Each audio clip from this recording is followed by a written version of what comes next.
listeners. You're listening to Pages Across the Prairies with Adriana and Christine, your virtual book club where two besties dive into stories and spill all our thoughts. Think of it like your coziest book club, but without the dress code. So grab your book, pour your favorite drink, and let's talk chapters.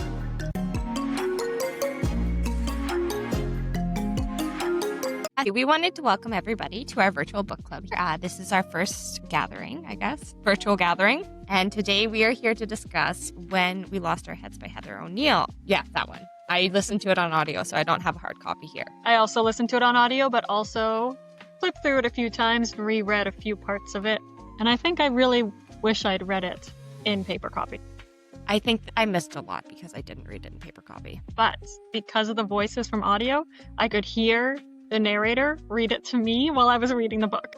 That was the draw for me. But before we get to audio versus text, we just wanted to give you a little summary so you know what you're getting into. And this portion of the podcast is completely spoiler-free, or we're doing our best to keep it spoiler-free. So you can listen to this, learn a little bit about the book, learn a little bit about the author and the history, and then decide if you want to read the book during the second part where we have the actual book club. All right, so I'm just going to do a quick little summary of what I thought this book was about. It is a novel that follows two unforgettable girls. One, a spoiled daughter of a sugar baron, and the second one, an imaginative, witty intellectual.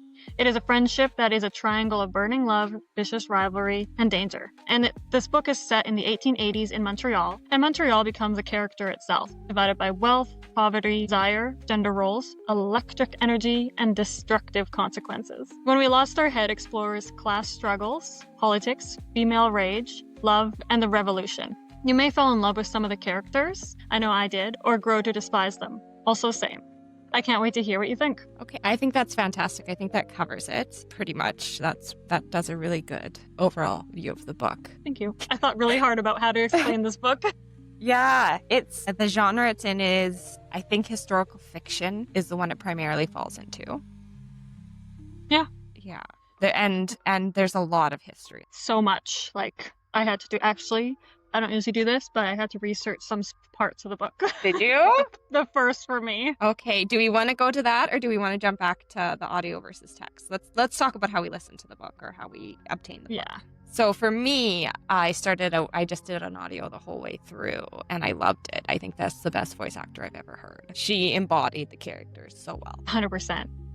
She was them. Yeah, she was. She did very, very well. Yeah, the audio version was very, very nice. But reading through it again, like I mentioned, there's, I feel like, a lot I still kind of missed when I was listening to it. But no matter how I read it, I feel like I always miss something. Yeah, that's very true. I think I did some research on the author, and listening to her, she actually likes to plant a lot of Easter eggs. So I think you almost might have missed some things either way. Interesting. Yeah. I wonder what Easter eggs I missed. Like, there was a couple where I was like, okay. I do have some things to share with you as we go on and chat about it a little bit that's still spoiler free. So, to hear. You'd recommend both text and audio? Yes, I would. Yes, that's the same for me. So what did you end up researching? I researched a lot about the Golden Mile, a lot about that. Yes, that was so interested to know where it was, for sure where it was, because when I lived in Montreal, there was like little bits and pieces that were a lot more glamorous than the rest. And I was like, there's a lot of history here.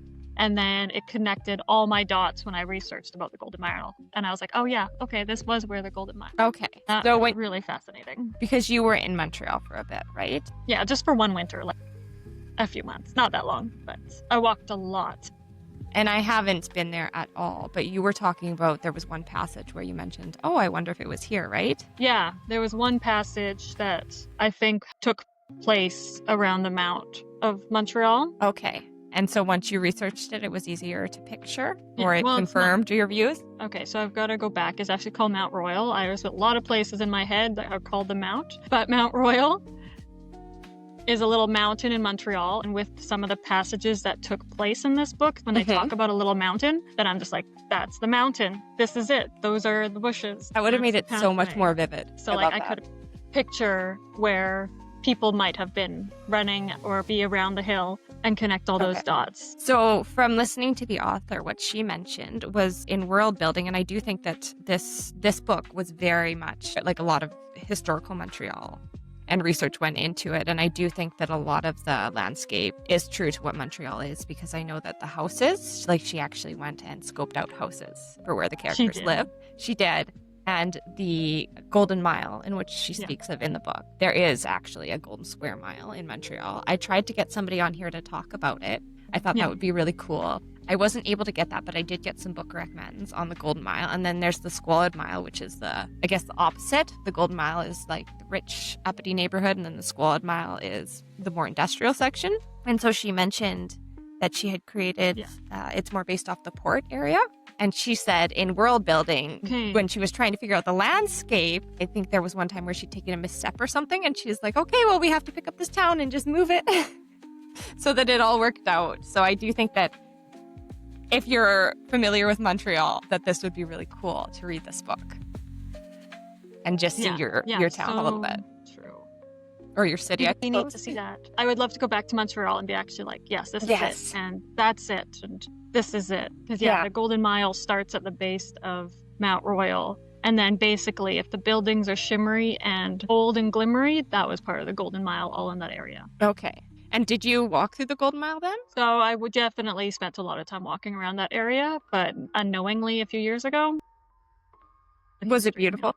It was gorgeous. I mean, it was fall turning into winter, so it was beautiful. I'd like to see it. The snow falling that they might mention in this book is so accurate, even now.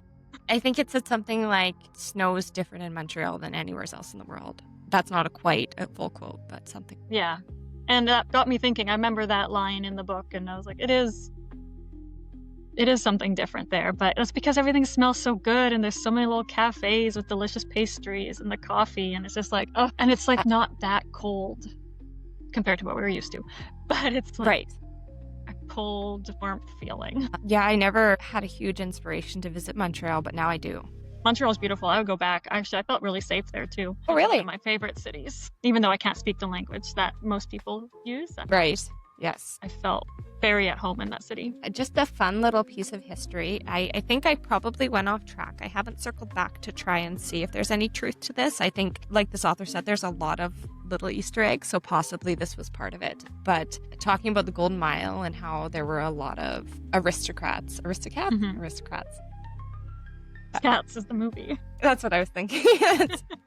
just a flash of Aristocats in my brain right now. Maybe they live there too. So I was just wondering, I was totally off base with what the character of Marie was based off of, and I researched sugar companies in Montreal, and I wanted to see how historically accurate this was. And I did learn that there was a sugar factory or sugar factory owners that lived in the Golden Mile, and they did have a daughter. I'm not sure if she was on the sugar bags, but I found out that this sugar company still exists, and I'm wondering if you can guess the name of it. No, I can't now. No? It's got like a little red logo. I can think of a bag that has a red logo on it, but I can't picture what it's named. It's just... Right. No, it's the Red Path Sugar Company, and it's like a little red logo. It's Red Path. Yeah. Yeah, I maybe should have had that ready to send to you, because I'm fairly certain that's the sugar that I buy. I was going to say, I think I have that in my cupboard right now. Yeah, it's a big Canadian sugar company, so that I thought that was kind of cool. And then I started to dive into like, oh, this daughter and the story behind that. It didn't seem to connect for me. An interesting little piece of history with that is that the rumor has it that the mom was shot. She was sick, and she was shot by the brother. Well, this is what my research said, that the brother was having an epileptic seizure and shot her and then himself. Yes. I'm not certain about that, because if you've seen a seizure, I don't know that you have enough control to turn the gun back on yourself. I don't know. But if you're interested in Canadian history of sugar, I would recommend going down that rabbit hole. Wow. I love collecting old cookbooks, and I have one from Montreal for a flour factory, but I feel like I need to add this sugar factory cookbook that I bet they have to my list now. Oh, that would be so cool. Yes. I would, so one of the main characters, that's how she gets all her wealth, is from her sugar factory. That was just kind of just a little rabbit hole I was going down. And I still might continue to go down it, but right now on the top of my list is just getting some of these books on the Golden Mile. Yeah. Fill me in what else you learned, because I'm so interested by this, historic family of sugar wealth. Right? Very intriguing. Yeah, there were a lot of other people who, that wasn't the top of the list from what I saw, who had gained their money in the industrial sector and lived on the Golden Mile. Yeah, it was kind of just neat. That's really cool. I always love all the research that you put into this kind of stuff, because then I get to reap all the benefits. I tried to. This one I just researched a bit ago, but I remembered it and wanted to mention it. And then the author, I actually listened to her speak, and she threw me right off. Did you get the tie-in with the French Revolution with this book? I think so. Yeah. I think I got that one. Yeah. And I feel a little bit like a little silly. Like the main character's name is Marie Antoine, and she dresses as Marie Antoinette at one point. Yeah. But there's a lot of tie-ins. I think what she did was she took male figures that were really big in the French Revolution, and she spun it and made them female characters in this Montreal Revolution. Okay, that's how she did it. Because I kept getting the feeling of French Revolution. I'm like, there's a tie-in, there's a tie-in. But I'm just like, I can't get the tie-in. So if you were going to read this book, it might be fun to just brush up on your French Revolution history. One of the other main characters, the antagonist to Marie, is Mary Robespierre, and she's based off Robespierre, who is another character in the French Revolution. My goodness, I did not catch that. Oh, I wouldn't have either, and that's like the character that another main character, Sadie Arnett, is also based off of French Revolution. Somebody involved in that, but he was, I will butcher his name, but he was a famous pornographer during the time. So, even if you did know your French Revolution history, you might not know about him. I don't know. Depends which way you're searching. Yeah. So a lot of the characters were based off of French revolutionaries. So I thought that was really, really cool. Wow, that's really cool. I'm glad you did this research. Thank you for all this information. I need to learn more about the French Revolution to really, I need to brush up on my history, because I think I would have appreciated all these little Easter eggs. Yeah. Well, maybe we have to add one of those books onto our list. We could. Yeah. That's part of why I like historical fiction, is because you start to learn more. Yeah. In a fun way. Yeah. Oh, it's opened so many different doors of history in a way that I can understand it. Yeah, I agree. So what research did you do? Or what did you kind of come across? I just researched the Golden Mile because I was so fascinated about where I had possibly walked across or seen and looked at or toured for museum-wise. That's all that's where it stopped. That's where I stopped too. Once I got the books and I was like, I can't get a copy of this, I stopped at the Golden Mile there. Okay, so do we want to move on to quotes? Yes. I look forward to hearing your quotes, and I have a quote that I want to know if you agree with or disagree with, but... Okay. Do you want to go first, or shall I? How many do you have? Well, there's 6, but I can cut them down till... That's what I'm wondering. I'll just go and do what feels right. Okay, yeah. Let's do that. Okay. And we might have some of the same ones. Well, I'm wondering. There's a lot of good quotes in this book. A lot of pivotal quotes as well. So, no oppressor actually sees themselves as one. They, like everyone else, are too busy identifying themselves as victims. Yep. That stands by itself. It's a good one. This is really funny because this book it hits on a lot of hot button issues. Oh, yes. Political issues. So this one says, I wrote these down and my handwriting is atrocious. No. Did anyone who looked so provocative have a right to refuse being provoked? And I thought the fantastic part about this is that it was about a male. That's so true. Yeah. That's a good one. You've caught some really good ones. Because he was, I don't want to spoil it, but he was dressed up quite provocatively. And so to hear that kind of spun on its head, especially during a Victorian era where I'm not sure how central that conversation was. I know females, there were very strict rules on what females had to wear, but it's not like nowadays where there's the court cases of oh, you dress like that, whatever, Another thing, anger is a good thing. So is pettiness. It sharpens your mind. It teaches you to be wicked. Petty grievances are like weeds that grow underneath sidewalks and find ways to unearth all that is rational and constructive in human civilization. I had that one too. That was a really good one. I loved that one. That one has stuck with me for sure. Well, I think it's such a truth. It is. It's so true. I cut out a little bit of it because it had mentioned, righteous anger often doesn't get the job done. Whereas if you have a petty grievance, you're more likely to. And in this book, that's certainly true. Yes. Okay, this is the last one I have, and it says, generally, children put up with more abuse from their mothers than from anybody else in the world, Ordinarily, if someone were to hit you with a shoe, you would either run away or try to defend yourself. But when a mother did it, the appropriate response was to cower, to ask her how she was feeling, and tell her not to feel bad for beating you. Yeah, I remember that one actually a lot. That's a really true and hard one to listen to. But that was a sad one. There's a lot of moments that break your heart in this book. Yes, it's very brutal. I look forward to talking about it all next time, but there's a lot that just ripped my little heart apart. Yes. Yeah, I don't think there's any character in the book that is spared from some kind of tragedy. Okay, let's hear what quotes you got. Yeah, you're right. They all have something. All right, so this is one that I was wondering if you agree with it or not. Every decent friendship comes with a drop of hatred, but that hatred is like honey in the tea. It makes it addictive. And I'm asking you this because we've been friends for like 20 years, and I think we have a pretty decent friendship. So in Heather O'Neill's interviews, she spoke about that too, and how she wanted friendship to be so pivotal and to really show female friendship in all its facets. And I feel like she almost does believe that as well. I think for me, immature friendship comes that way. When I was younger, certainly all my friends I disliked a little bit. Another thing she had mentioned is the idea of being left behind with these main female friends. Marie and Sadie, they were competing to see who was better, but it was constantly worried about being left behind. Yeah. So they were worried about being left behind. Yeah. Yeah. So with them, I don't feel that it was. I actually feel with them it was hatred. The idea of being left behind. I don't know if that's fair to call it hatred, but for me, I would say no. I don't know that all. Certainly, you can have friendships where there's love and hate, but I don't think that all friendships are that way or have to be that way. What do you think? I think like what you said, like when we're young, there's always, I wouldn't say hatred, but there's always this little jealousy. When we're young. Like I would not say hate because I've never hated my friends. Sure, when I was little, there was always that jealousy, and even like as a teenager. But then once you grow up a little bit and you realize that everybody's just doing their best, and we're all kind of confused about everything. As soon as you hit well, for me it was like 20 or so, and it's like I just want friends and to be friends, and I don't need that jealousy anymore because we're all just trying to figure it out. Yeah, I like that. That's kind of where I am at in life too, where it's you want somebody who's rooting for you, not against you. Exactly, and it's like I want us to support each other, and it's like we don't need that. So no. I don't know. That quote stuck with me because it makes me grumpy. This quote is like they're wrong.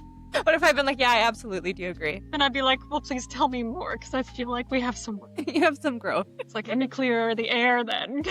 Yeah. I would love to hear, though, the alternative. If somebody really does feel that different. I do find if you spend too much time with somebody, you get annoyed. It's not hatred, but there is annoyance. Of course. If you spend too much time with anybody, you get annoyed at them. Yep. Yeah. But not hatred. So I would love to hear somebody be devil's advocate and say the opposite. Please comment that if you feel this way. or save it for book club. Yes, one or the other. Okay, so what are your other quotes? The other one was, there's nothing quite like trauma to stir the creative juices. Yes, I think that one's stuck in my brain too. It's so true though. So true. Super relatable, so true. Like I'm up my funniest when I'm depressed. Keep that in mind. Yeah. If I'm hilarious, I'm probably sad. No, but that's what they say. Like a lot of the famous authors and poets and songwriters, they were very depressed at the time, or they had some kind of mental illness. It's very creative. Sadness goes a long way. Yeah, that's a good one. Things happen best when they happen slowly. I like this one because I'm really bad for rushing through things, and then they don't go at the best how it should be. So that's one I just need to take to heart and remember that it's like pace is worth it. It is. There's a quote that I want to find that they used to teach Marines or something. I was told it when I was working at a care home, and I was rushing around trying to serve everybody, and things kept going wrong because I was going so fast. I'll see if I can find the quote, because I had just spilled like a pitcher of juice all across the floor, and these older ladies look at me and they're like, basically, like haste makes waste kind of thing. Yeah. Like, I know, but I can't slow down. What a terrible thing to say to somebody who's already having problems for the day. Thanks for the help. But it stuck with me because it was so very true, because I was having to redo everything. Those are the worst days, though. It just doesn't seem to be on the side. No. Yeah. And then my other two are more imagery, because I really enjoyed the imagery that is in this book. And of course, that's my favorite part of books. So this one is the small bugs under the stones squiggled this way and that. They were like the leftover nuts and bolts and screws from the creation of the world. That is really pretty. And it's very powerful, and I imagine that this is how one of the characters might have been feeling at the time. Oh, I wish I could remember what character. You'll have to tell me later. Yeah, I can't wait to tell you. I just don't want to spoil any. And then this other one is a cute little imagery. It's not really cute. It's actually quite depressing. But they ran around on their little feet, darting in and out of the aisles. They scurried like rats. So, not cute. Wrong. That was a poor choice of words for myself. It was heartbreaking. I can see the cute. Thank you. That was about little factory girls, right? Yeah, it was on page 366. Yeah, she talked a lot about, about like imagery on their movements and their function. I think during her interviews or something, she had mentioned something along the lines of the things that they were praised for was what was being used against them, like how nimble they were and could fit into small spaces or do little things. Yeah. So that's. Yeah, there was a lot about that. Yeah, that was a hard part of the book. That was life. It's good to learn about history. It is. And she does it in kind of a humorous way, like with dark humor. Yeah. So that helps kind of loosen the blow a bit. That's true. Good way to put it. Yeah. I think she had said something about like people open up to you if you have humor, and it's like if you can make me laugh so I don't have to feel. And that's true. You don't feel it as much if there's a little bit of a giggle at the end of it. That's true. That's a good way to put it. It's so true. Hey, so did this book remind you of any other ones that we've read? I tried to think of that, but I couldn't think of one that it reminded me of. Like, I found this book super infuriating, but like in all the best ways. And like it had me on the edge of my seats, and like sometimes like had me gasping for air and like slamming the cover shut, hypothetically. Oh, really? I was listening to it.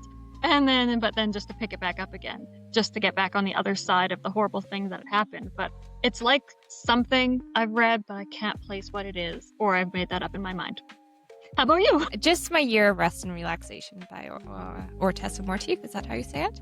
Or Odessa? Odessa? Ugh, I don't have the book. I can see the book from here, but I can too. So just the tonality was similar to me. Otherwise, not as much. I prefer this one. Yeah, this one was easier to read than my Year of Rest and Relaxation. That's what I'm saying it is, I'm pretty sure. Okay, so would you recommend this book? I would, as hard as it was to read at some points. I think that it's a lot of important topics, and it really gets the feelers going, so I would recommend it for sure. I would 100% recommend it as well. I think I might have found, I'm not going to say new favorite author, but I'm definitely going to be more interested in her work. Yes, so I would love to read the book of hers, and like this one has become one of my top reads. Yes, but not because of all the fun things that are in it, but because of how much it makes you think. Yes, and I'm definitely going to do some research before reading one of her other books so that I can be excited when I catch these little Easter eggs. That's so fun. I love that. Right?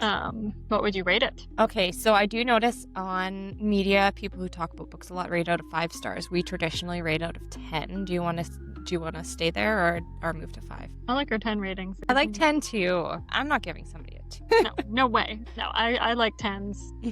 Okay. Out of 10. 9. That's a high one. I know. It's going to set the bar real high. I don't know. You can change it later. I'm going to stay there for now. I'm going to say an 8. Okay. Because 9s scare me. And they're very few and far between. But I still love this book. And I don't know, I think an 8's pretty generous. Maybe an 8.5, but we're going to stick with 8 for now.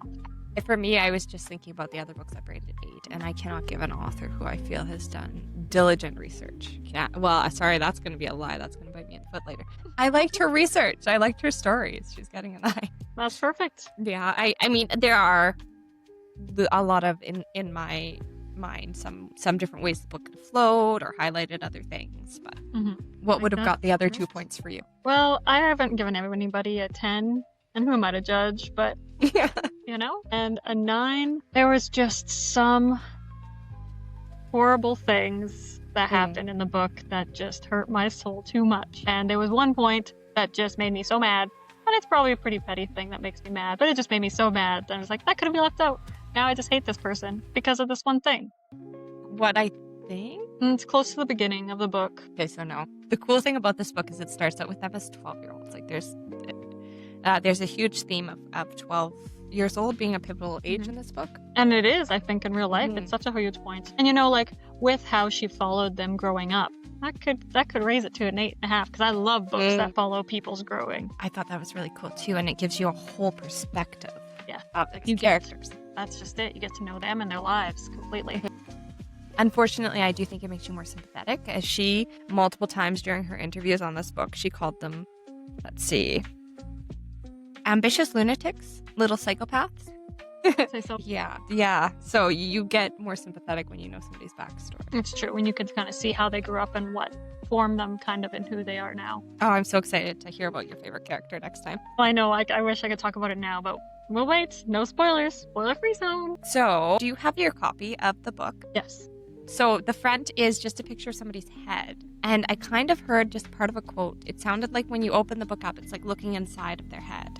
Like you're seeing all their thoughts. That's just because the cover is somebody's head, and so all the thoughts are the words and the pages inside. I thought that was beautiful. I never thought of it like that.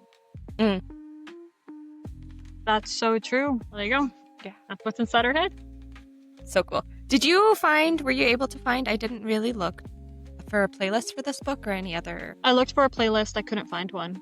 No. So this book's only 3 years old, so that could be why there's not as much for it. I couldn't even find very much fan art. No, I was looking for fan art too because of some of the tasty treats that are in this book. I wanted to see what people had imagined up, and I couldn't find anything like at all. So if anybody has seen any fan art for this book, I'd love to see the link for it. One little fun thing, and I still have to look up the music, but in the interviews the author said, Eric Satie, I can link it later when I link also the books on the Golden Mile, that it's I believe a person who made music during the French Revolution. I could be incorrect, but she said that would be music to listen to when listening to the book. She thinks that one of the main characters, Marie, would have really listened to it, so I'll see if I can find that. Would be lovely. I always love to have the tonal music for the book. Me too. Oh, I love listening to the playlists and whatnot that people have created for the books.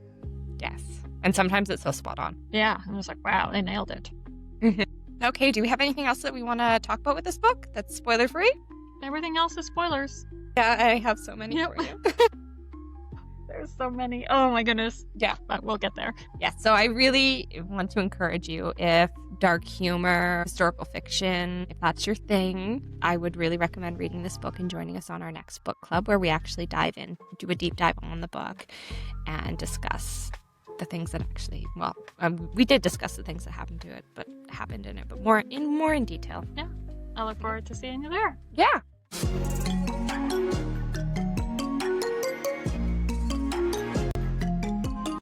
Thanks for flipping through Pages Across the Prairies with us. Until next time, keep your tea warm, your bookmark handy, and if you enjoyed today's chat, like, share, and subscribe to join us again.